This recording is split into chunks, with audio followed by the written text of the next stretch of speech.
Hey, it's Matt Pinfield. It's KLOS Noon Approved. And my guest is Slash. His great And new album out. Slash yeah, featuring Myles Kennedy and the Conspirators, and the album is called Four. Slash, it is so good to see you, man. How you doing? I'm good, man. It's good to see you too. It's been a while. Yeah, it's been quite a while now. I mean, one of the last times I think we ran into each other was in New York. I think that was the last time, but Yeah, I think it was the last time, and that was like 3 years ago. yeah, it was. It was during that whole award ceremony, and we hung out. It was great. It was great to get to hang with you, and you were being honored that night, and it was cool all the way around. So much stuff has gone on since then, but I love that you guys got this new album out. First of all, I love that you simply titled the album Four, right? Because tell me about that. That was one of the Well, it really came down to usually I'll title the record after some sort of like current events, like or something to reflect what's happening in the world at the moment. And on this record, so much we all went through so much in 2020. There was no phrase or sentence or word or clever quip that I was going to come up with that could encapsulate what we all experienced in 2020. So I decided to avoid it altogether, and we'll just call it four. And it's a good milestone, the fourth record for us. So it seemed like the best way to go. Let's talk about how you recorded it, because I know that you've talked about the fact that because of COVID and and everybody kind of being in their own place, you guys had really hashed out the songs right before you actually got together. Your pre-production was. Tell me a bit about that. Well, it was actually a really short pre-production. I made demos, right? Usually we just get together, I'll have a riff and we'll jam it out, and that's how the songs get put together. And we did have some songs that were written on the Living the Dream tour that the basic framework were sort of put together. But anyway, during the pandemic, I had to make demos, and I sent those out. And that's sort of how it got started. And then when it became possible to do so, the guys came out to my studio and we jammed for about 2 weeks of pre-production, and we kept it loose. And Dave Cobb wanted us to keep it loose. And then we drove up to Nashville on a tour bus, to avoid sort of commercial travel Yeah. and keep safe, right? And then we got up there and set up and recorded the record relatively quickly. We did everything live, and it was done in about a week, 5 days, 2 songs a day for 5 days. Yeah. And then we one of us caught COVID, and then like dominoes, we all caught it one after the other. But fortunately, the record was more or less done by that time. It's amazing because it just came out so great, and I know how was it like working with Dave Cobb? Dave Cobb is a great producer. I mean, he's. Did you know of him from the past? Because I know he used to be in LA for a while too, and Hey, it's funny. We have a lot of mutual friends, but we did not know each other at all. And when I was looking for a producer for this record, I was asking around about rock and roll producers, contemporary ones, sort of guys who were new in the moment. And I was, it was a relatively short list of about four names, right? yeah. And Dave was one of them. So I checked out his discography, and it was mostly, country music, but really like out of all the country music that's coming out, right now and over the last few years, his was the coolest, like raw, stripped down, very human and real sounding. So that was inspiring. But then on top of that, he also produced Rival Sons, which was my favorite, probably my favorite sounding band of the last, rock and roll band over the last 7 or 8 years. So I thought, okay, I'll give this guy a call. And we got on the phone, and we automatically right away we got into talking about recording the record live, which was something that, when I say live, I mean where you set up the back line in a room and you mic it and you just record everything like that. No headphones, none of that stuff. And you just, you record everything live in the moment, and you keep it as intact. And so I haven't been able to do that with any producer up until I met Dave Cobb. And so he was totally into the idea. And we both talked about our mutual love for Glenn Johns, who was the great engineer from the 60s and 70s and the 80s. And anyway, so that was it. That sealed the deal. And we went out to Nashville to go work with him, and he was great. We had a blast. I love that you did that. So you got that real like live sound in the room. You know what I mean? Where you're all kind of really playing along with each other. And Yeah, it just doesn't really happen anymore. You know, it's like everybody's gotten so used to phoning it in because technology is so amazing right now. Everybody loves to use it because it's so convenient. But they sort of, you know, in rock and roll especially, if the band's not playing together, you are missing a certain kind of energy and spirit to what rock and roll is really sort of all about. You know, I've always strived to record as live as possible, and so this was as live as it gets. yeah, I mean, it sounds great. You know, let's talk about how, you know, and the band is so great. I always want to ask you, Slash, tell me about the first time that you met Myles, because you know, Myles Kennedy, such a great singer. He was in Mayfield 4 when he was like 16. You know, got signed, and then of course Alter Bridge. But just an incredible singer, incredible guy. Talk to me about meeting with Myles the first time. You know, it's a funny story because Myles, I first became aware of Myles when we were auditioning singers for Velvet Revolver, and his name came up, and I called him and I told him that we were looking for a singer, and I sent him some of the, we had some instrumentals of some of the songs, and he seemed really into it, but somehow he never materialized. So we ended up, you know, meeting up with Scott and moving on. So fast forward to 2010 or 2009, and I was doing the solo record with all these different guest singers on it, and I'd completed the record pretty much, but I had two pieces of music that I really liked that I could never figure out who should sing, you know, who would be the right person to sing them. And Myles was on my mind because he had just been jamming with Led Zeppelin. And I thought, there's that guy that named Myles again. He must be really good. So I called him up out of the blue and I just said, hey, I'm doing this record and I'm getting all these different people to sing on it. Would you be interested in contributing something? So he said, yeah, sure. So I sent him the music, and a couple days later, the music came back with a vocal on it, and I put it on in my car, and I was like, wow, this is actually really good. Like, I was blown away by it. And I was working with Eric Valentine, the producer at that time, and I played it for him, and I said, is it just me or is this really great? And he goes, man, it's amazing. So we flew Myles out, and then he came to the studio, Barefoot Studios in Hollywood, and that was the first time we actually physically met. And so we did the studio version of a song called Starlight, and then it was so good that I was like, hey, you know, I got another piece of music. You want to sing that too? And it was called Back from Cali. And at that point, I knew we were really getting along just as people at that point. I asked him, because I had to put a band together and do a tour to support that record. And he was the only guy that I could think of that had the range and really just the capability to do all the different voices that were on that record, plus some of my old catalog, Guns N' Roses, Velvet Revolver, Snake Pit, whatnot. So he signed on to do it. And then you know, that's basically where it all started. And I met Brent Fitz, and he introduced me to Todd Kearns, and the band was formed, and we just all had a really great chemistry. But Myles and I have a great writing chemistry that's carried on for what's now been like 12 years. It's amazing that 12 years went so fast, you know? Yeah, so fast, you but know? you guys definitely have this thing in pocket, which is great when you play together, and it just I mean, we're rehearsing right now, and we're just really, really comfortable with each other, and everybody just, you know, everybody's good musicians and whatnot, but we all just want to play, and there's really nothing else to it. So it's a very simple, just fun bunch of guys to just get in a room and jam with. Yeah, Frank Sidoris is great as well. You know, I mean, plays with you. It was cool because he was out on the road with you guys with GNR too with Mammoth at WVH. So that was a fun thing.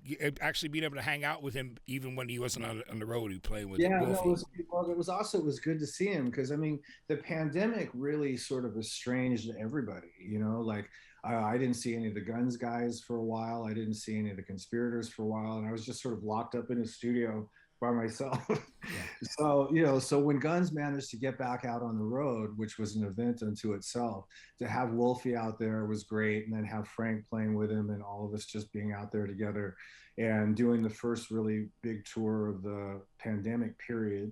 It was fun all around. But That's Frank's great. He came in later when we were doing the Apocalyptic Love tour, yeah. and he's a full-fledged recording guy and everything. So it's great.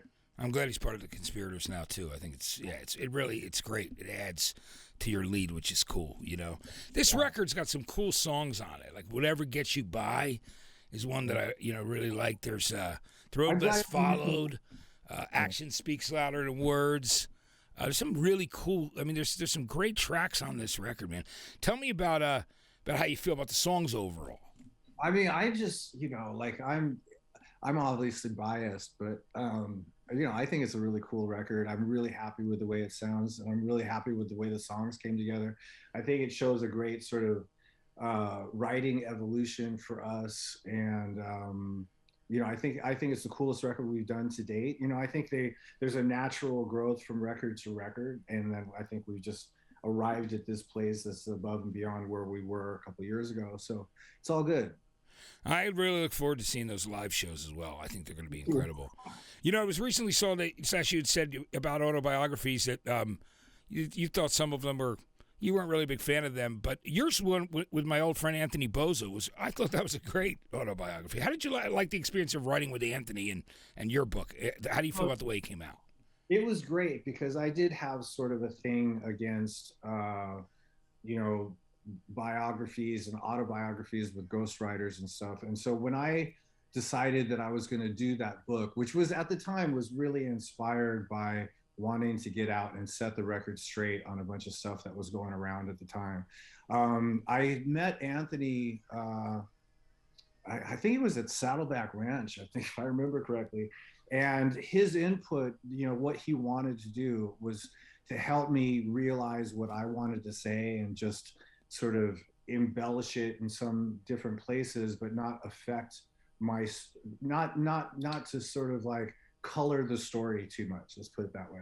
And so that's what he did. He just framed what I had to say. And I did a lot of the writing myself where I typed everything out on a BlackBerry and I sent it to him and he printed it as word for word. So he didn't try to influence the personality or try and bring his own personality into it. So it was a really, really great little partnership we had going there. I think it came out great. One of the amazing things, Slash, is what we've always talked about is, I know we're so close in age too, is just that growing up at the same time, we have a lot of the same favorite albums. There's certain things, and I want to talk to you a bit about that, if you're cool with that, because these records were so important and so influential to you. And can I start with Rocks? Because Aerosmith rocks. I mean, that early era of Aerosmith, but Rocks was, can we talk about how important that is to you? That was a pivotal record for me because, I was raised on a pretty healthy dose of rock and roll from my parents as it was. And it was all really great music. But when I got to be about, I guess, 14, 15 years old, you sort of start to discover contemporary music that's happening at the time, so in those days, it was like Cheap Trick and Ted Nugent and Queen and Zeppelin and AC/DC was just starting out. Anyway, and so I went to this party and I heard the Rocks record for the very first time, and it caught my ear in the midst of all these kids beer bonging and whatnot. And so I remember that. And then I had this date with this girl, not too long after that. And I went over to her apartment and her mom was out of town or something. And so we had it all going on. And she had a cool record collection. And there was that record from Aerosmith. And so I put it on and I ended up listening to that record over and over again in her bedroom. Complete with the candles and all that stuff. We were supposed to be doing other things. And I was so focused on that record. Eventually she tapped me on the shoulder and said it was time for me to go. It was that record really spoke to me. And I think it spoke to a side of me that none of my parents' music had yet or had up to that point. And it sort of set me off in the direction that I went, Absolutely. One of your other favorite albums is Who's Next, the great Who album. And you mentioned Glenn Johns before, because, that guy is worked on so many classic records you and I loved. Zeppelin, Stones. I mean, you know, the list is unbelievable with him. Yeah, he was amazing, and he was a real maverick in the studio. So I've always been a big fan of his. But yeah, Who's Next? I mean, I can't think of anybody who doesn't have Who's Next in their top 10 of all time great rock and roll records. I've always been a big fan of Pete Townsend. Even when I was a little kid living in England, The Who was my dad's favorite band. So I was raised with The Who. But Who's Next is just one of these seminal rock and roll records that had such a massive influence on everybody that came out after that. It really did. I think it was like, some people say that's the album that started the 70s, kind of. You know, like there was some... Definitely a key 70s record, I have to say. That one and Zeppelin II. Yeah. I thought really set the pace for the entire 70s. Yeah, and it's hard to believe both those great Zeppelin albums came out in the same year, right? In '69, it was. Yeah. You know, so great. Well, but when you had to pick a Zeppelin album, is the first one still your favorite? Well, it's really a toss-up between the first two, because the first record just has that raw potential of a band that's going to be as big as Zeppelin became. I mean, there's just amazing shit going on throughout the whole record, everybody involved, and it's really explosive. But the second Zeppelin record had the most influence on me. Even way before I ever picked up the guitar, I identified with the way that record sounded and the way that the guitar sounded. So that, you know, years later when I picked up the guitar, I automatically identified with that record from my childhood as sort of like a template for where I was headed guitar sound wise. So that was a really important record for me, you know, even before I even knew it was. Yeah, you know, another record that you love is the debut Cheap Trick album, which is so good with, you know, Speak Now or Forever Hold Your Peace, He's a Whore, all those great songs that are on that record. I mean, that's a Jack Douglas record, and I wish that they had. I mean, Cheap Trick, In Color, and Heaven Tonight, and all that was great, but sonically and just the delivery of that first record is something that I wish they had continued to do, because it was so raw and in your face. And of course, those kind of records don't tend to be as commercially successful as the overproduced ones, and that's probably why they set off with Tom Werman, you know, and whatnot.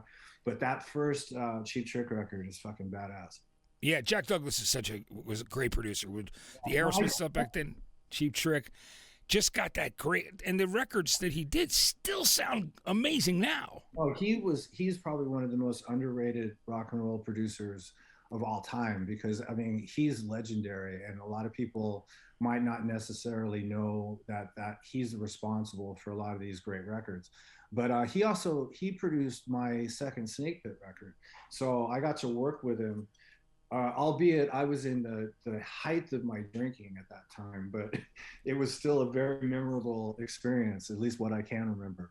But yeah, it was great. It was killer. Yeah, Jack. We're all sober guys now. I mean, Jack is. I'm going on 2 years now, so it's really cool. I'm just feeling good.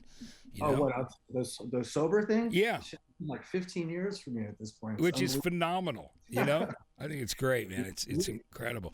Now, Black Sabbath. No, yeah. Black Sabbath was another one that I know you loved, and you had to pick one. So you picked the first record well, the first Sabbath record just had the biggest impact on me, because when you think about it, in the landscape of all the other music that was happening at the time, there was this one dark record that comes out that really created what you would consider dark heavy metal, and created the path for everything that was to follow. And so, yeah, that record is especially poignant. But, you know, I also love the Sabbath Bloody Sabbath record. I mean, really all those records, but the first one and the Sabbath Bloody Sabbath record probably had the biggest impact on me. Yeah, Sabbath Bloody Sabbath, you know, a lot of people don't, you know, quote that one, but it is such a great record with Killing Yourself to Live and Looking for Today. And the title track, that breakdown towards the end of the song. Yeah.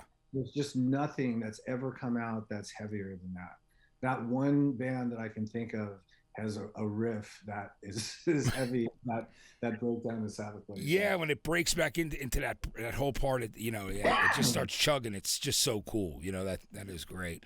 Another a favorite of yours is you. I mean, I know you also love the Bon Scott era because you and I, like I said, we were around the same age, so we were listening to all that rock. But you picked Back in Black as your favorite AC/DC record. Yeah, well, I mean, it's two. There's two of my favorite records. One's Bon Scott. And which one is that? That's Down Payment Blues. Power Age. Yeah. Oh yeah. Power is but I mean, Back in Black was a big deal at the time because when it came out, you were talking about that period when in the 80s when Back in Black came out, and it was such a massive record, and the songs were so great. And it was a great record from start to finish. And you had obviously Ozzy's Diary of a Madman, not Diary of a Madman, the first one. Blizzard of Oz, yeah. Yeah, so you had those records, plus there was a Judas Priest record that was great that came out. Anyway, so that Brian Johnson delivery on that record and some of those songs are just undisputably some of the best rock and roll that was ever created. But the Power Age record is probably hands down my favorite musical, like AC/DC record. I think just the rawness of the record and the songs themselves, and it's a seminal AC/DC record. Yeah, I mean, everything from Sin City to Kicked in the Teeth, What's Next to the Moon, that stuff is so good on that record. Downplaying Blues, I think Downplaying Blues became like an anthem for me for years. Yeah. Oh, that's it is such a great song. Another album that you love that I think is so great that I got introduced to by my big brother and heard it in my house all the time as a kid was the great Cream album, Disraeli Gears. Let's talk about that. Love it. Well, I mean, the reason I actually picked guitar over bass was because of that record. Because originally I was supposed to play bass in Steven Adler's band, and he was going to play guitar, and that's how I first picked up an instrument. And I didn't know anything about anything when it came to instruments and how they worked or whatever. So there was a local music store in West Hollywood right around the corner. So I went over there, sans instrument, and met this teacher, Robert Rowland, over there. And I said, I want to learn how to play bass. And he goes, okay, do you have a bass? And I said, no. And while we're talking about this, he's playing on an acoustic, but he's doing solos from Disraeli Gears. I think he was playing Sunshine of Your Love, the solo for that. And I was like, oh, that's what I want to do. And he's like, well, that's not bass, that's guitar. And, I mean, it's like I was raised around this stuff, but somehow I just didn't really know technically one thing from the other. So anyway, that's when I decided I was going to play guitar, and I had to go find a guitar and all that. So that particular record really had a big impact on me as a player. Yeah, I mean, those songs like Tales of Brave Ulysses and Strange Brew, all that stuff is so good, Again, still sounds so great. Sash, I always wanted to ask you, so many guitarists, have been influenced by you, and you've inspired people to pick up the guitar like your heroes have. Can you talk to me about the first time you met, like, one or two of your guitar heroes and what that experience was like for you? Like who? Yeah, let's see. I've met a bunch of them over the years, and I get probably as starstruck, if not more starstruck than the average person, and you just have to be cool. You have to keep your cool and try not to make anybody uncomfortable by telling them what a big influence they are on you right away, because I think that's unnerving. It is for me, because I don't know how to react. But yeah, so I think one of my first guitar heroes that I met was really it was Lemmy. He wasn't obviously a guitar player, but might as well. His sound is so otherworldly. It's not guitar or bass. It's just Lemmy. Yeah. And he was like the first sort of real guitar hero that I met. And then the next one would have to be Joe Perry. When we were doing the opening for Aerosmith back in the late 80s. And both guys were really, really cool, and I've gone on to be really good friends with them ever since.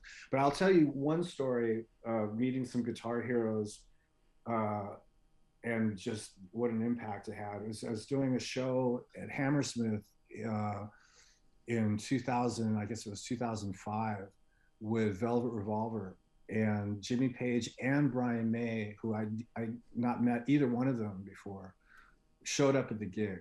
And that was, talk about, you know, sort of just being really uncomfortable. Yeah. But they were, you know, they're lovely guys, really, really, you know, down to earth, and I was really happy, you know, to meet them, and also to find that they were so, you know, sort of human. And but I'll never forget that as being one of the most intimidating shows I ever did. Did they come up to you like after you guys were done, or was it No, before? actually, Brian came up to the, or was it one of them? I thought it was Jimmy. Came up to. I was asleep on the bus, Yeah. and our tour manager directed him over to the bus, and he actually came to the bus door, and that was how we first met. And then Brian I saw backstage afterwards. I mean, right before we went on, and then those guys both stood on the side of the stage while we played, and then I saw them afterwards. So it was an entire day with them. We're hanging out. Yeah. That is so cool. When you do something like that, do you end up asking them about certain songs or certain things to play? No, you know, like, I think we just naturally fall into talking about stuff other than music. Yeah. You know, talking shop, unless there's something specific to talk about, doesn't really happen. You just talk about other things. Yeah. Even though I probably would die to ask them certain questions, but it's like I said, it can be sort of uncomfortable to be put on the spot like that. So, you know, usually things come up in conversation later, just sort of naturally, without having to force the issue. Yeah. That's just cool. You know, I gotta say, your son London's killing it as a drummer. He's, you know, I've gone to see him and been in touch with him, and I was in a snowstorm, so I missed him on this last gig he did at the Whiskey, but I saw him at the one before, and he's been killing it. I mean, that must make you really proud. I mean, and just it's great. I mean, he's a wonderful kid anyway, but he's a awesome drummer, and it's very surreal to, you know, I've known him since he was a baby, obviously, right? yeah, And to watch him come up, and all of a sudden he picks up on the drums, and then he's just got this really great natural ability. And as a dad and as a musician, you just, you know, automatically feel really, really proud. But yeah, he's been kicking ass with this band, and they actually opened up for. We did a festival. Guns did a festival in Northern California. I actually was at the beginning of this tour, last tour leg, that tour cycle that we did, and his band played earlier in the day, and I actually went down there and checked him out. And it was really, really sort of a fun moment. But yeah, he's doing really well. I'm really happy about that. I think it's great. So this tour you guys are going out on, I'm so excited. Is going out on a tour like this during this period of time / with all the COVID worries and everything, does it feel like more distant?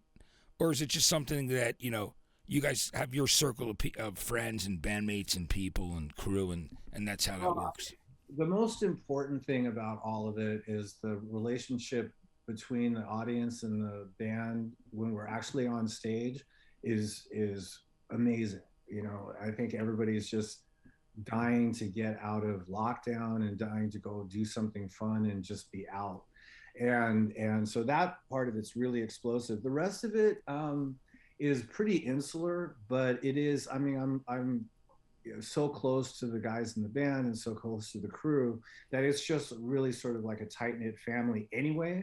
And then what happens with the whole COVID protocols is we just don't have any outside people coming into that, which is, you know, is okay with me. Yeah, no, I understand, absolutely. But our number one song this week is The River's Rising. It's such a great track. I mean, it's explosive. Talk to me about writing that song. Thanks, Sean. Well, the music of that is definitely born out of the frustration of the lockdown. It was just pent up energy and just wanting to get out. It was just very much inspired by everything having to do with COVID at the time.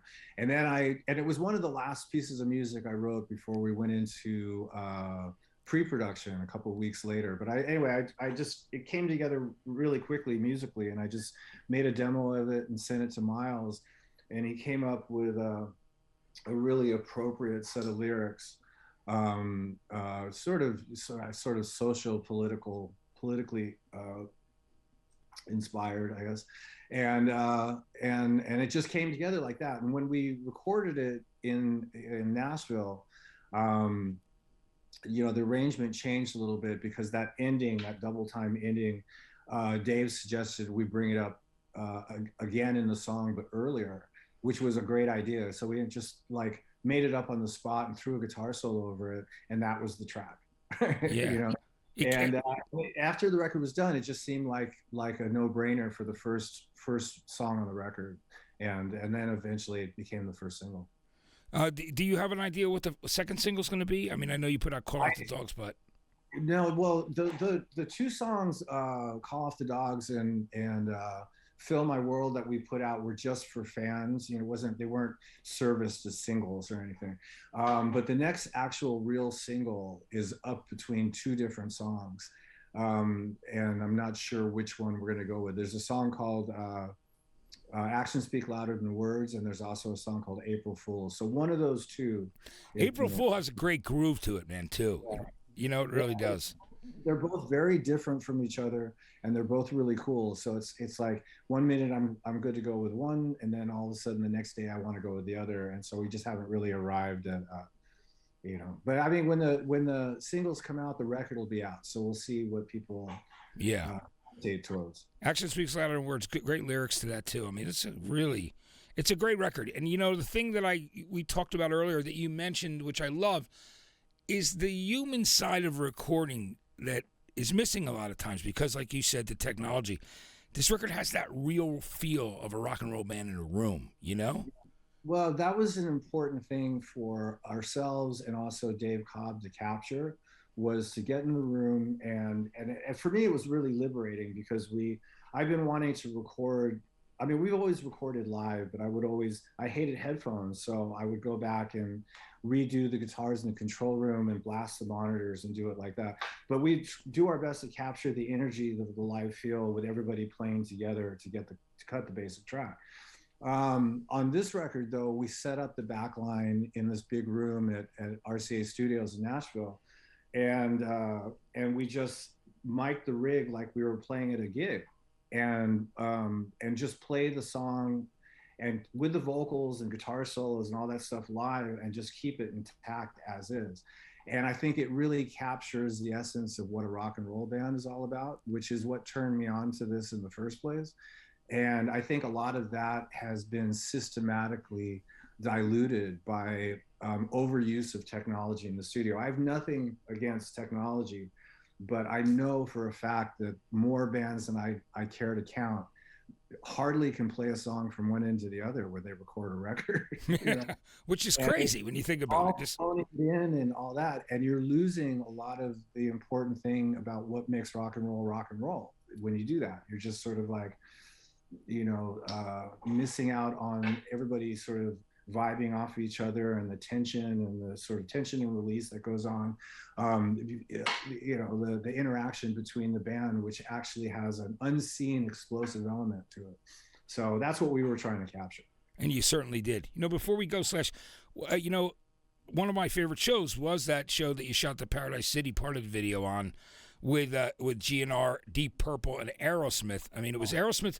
You guys were killer. I mean, that was, because that's when Appetite was growing.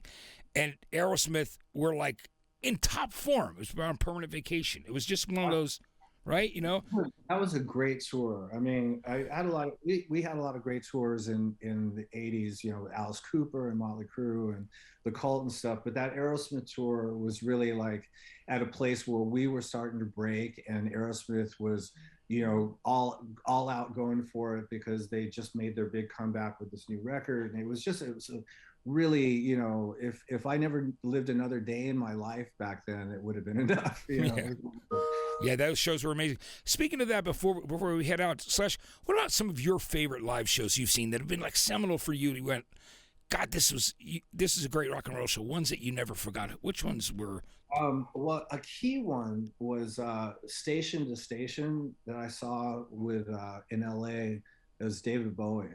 When I was I was probably 11. What's it? 1976, 77. Yeah, So 76. Yeah, right. So you. So yeah, so I was like 11 years old, and that was, I mean, I'll never forget the when the lights went out, the intro music that he came out to, which was that cycling, that rotating music at the beginning of Warzawa, Yeah. Anyway, that was the intro, that was the opening of the show, and it was just really heavy. And then he starts singing, and he had such a fucking amazing presence. I hadn't really seen anybody like that since. But so that was a key one. Motorhead opening for Ozzy back when Randy was still around was a hugely impactful gig for me over at Long Beach Arena. Seeing the World Music Festival in 1979 with Ted Nugent and Cheap Trick headlining one day, and then Aerosmith and Van Halen the next day, and I was like 14, so that was all day in the first, I don't know, 4 to 6 rows at the LA Coliseum, and like the UFO played and the Babies played and REO Speedwagon. It's just like 2 days of full-on bands. Mother's Finest, I think, played. There was a bunch of bands, but it was the first time I saw Van Halen, and Van Halen was mind-blowing. Aerosmith at that particular gig was not in top form. I've been at some of those shows back in that period. So I know. It was right before they split up. I mean, I think they were all playing different songs at the same time. God bless them, though. And then Cheap Trick was great. It was the first time I saw Cheap Trick, so that was a big one. I remember Joe Perry Project, when this first record came out at Santa Monica Civic, sticks with me. Let the music do the talking. So was that like? So it was a smaller show, so you got pretty close to watch him. Yeah, well, I mean, I was actually sat pretty far back, but it was just one of those gigs. It wasn't like I don't know. It was there was something very surreal about that particular show, but it was right around the time that I was first picking up the guitar too. So I mean, as far as I was concerned, I'd never seen anybody play that well before. And let's see. So another gig was AC/DC on the Back in Black tour. I could go on. There's been some amazing shows. Yeah, but it is great to hear which ones you loved, because those. I mean, Back in Black, that was an incredible tour. And when you brought up the Bowie one first, that was the year I saw him too when I was a kid. Oh, okay, cool. 76. Yeah. So that was like it was pretty amazing. You know what I mean? To say the least. But what's so great is I know that Bowie, of course, years later came up to you and introduced himself. Or did you know him through your mother way before? No, I knew Bowie then, because that was when my mom was doing his clothes, and they had like this relationship and whatnot. We won't get into all that. But anyway, so I knew him at that time, and but I just remember that having a big impact on me as far as an actual concert was concerned. And I also met Linda Blair backstage, and I had a crush on her at the time. Yeah, especially after The Exorcist. I mean, even no matter how crazy she looked in it, if you were a young boy at that time, you definitely had a crush on Linda Blair, right? Yeah, twisted kid. It's true. The last thing I'll say is, you mentioned Van Halen. That was the one album I forgot and left out from one of your top albums. That first record is just obviously changed a lot of things. Talk to me about why you love the first Van Halen. Well, like Steven Adler and I were basically busy ditching all of 7th and 8th grade together, and we were just wandering around Hollywood, in head shops and record stores, and up and down Hollywood Boulevard and down on Sunset, and just walking the LA beat, so to speak, and getting into all kinds of trouble. And so we were listening to a lot of different bands at the time. And then one day Steven comes up to me, goes, "Check this out." And he played Eruption into You Really Got Me. And we were at Laurel School, which is in West Hollywood on Hayworth and Romaine. Hayworth and Romaine, between Romaine and Willoughby. So there's a school there. And I was racing bikes back then, and we used to break into that school and make jumps and stuff in the schoolyard. Anyway, so Steven comes and he plays that for me, and it was just so like super exciting. And I actually realized in that moment that the whole sort of music scene that I'd come to know from the 60s all the way up until that point in 1978 had just shifted completely. It was something even then that I realized at the time. Anyway, so but that was really exciting. And so then of course we got a hold of the I heard the whole record, and yeah, the rest is history. It really is. It's incredible. And I love that you can take Wolf out on tour now. It's great how things come full circle, you know? Yeah, it was really fun to have him there. It was great. Yeah, and he loved getting to do Paradise City. I'm excited, but again, congratulations on The River is Rising being our #1 record this week. And I'm so humbled by that. That is really cool. I thought you were sort of pulling my leg, but I guess not. No, I'm serious about it being our #1. It's #1 on the countdown this week. It's doing great, you know? That's cool. All right. Well, thanks everybody for voting. Yeah. Listen, thank you, Slash. It was so great to catch up with you, man. It always is. Man, it's good to see you too, man. It's been a while. And I actually, tell you the truth, I didn't even know that you had a show on KLOS. So this is killer. Yeah. Well, I'm glad that you were able to make it and to do it with me. It's cool because that's what it's about. It's about like real talking about music, playing music that's great from then and now, and just you know, you and I are big lovers of rock and roll. It's we're big music fans. Period. That's what it's all about. That's absolutely, it's great. Maybe we'll see you in LA when we come back here towards the end of February. I think the 18th or something. Yeah, I'll see you at the show. Absolutely. Or I'll be there for sure, even if you're in the COVID bubble. But you'll see me from somewhere. I'll text you. Yeah, that'll be great. All right, awesome. Slash, it's so good to see you, man. Thanks for doing this today. Yeah, thanks for having me, and thanks for all the kind words, and we'll talk soon. Absolutely, thank you. That was great. Slash, see you soon. Slash featuring Myles Kennedy The Conspirators, #1 record this week. And The River is Rising. What a great song it is, by the way. And the whole record you're going to love. It's called 4. I'm Matt Pinfield. Thanks so much for hanging out with us and watching.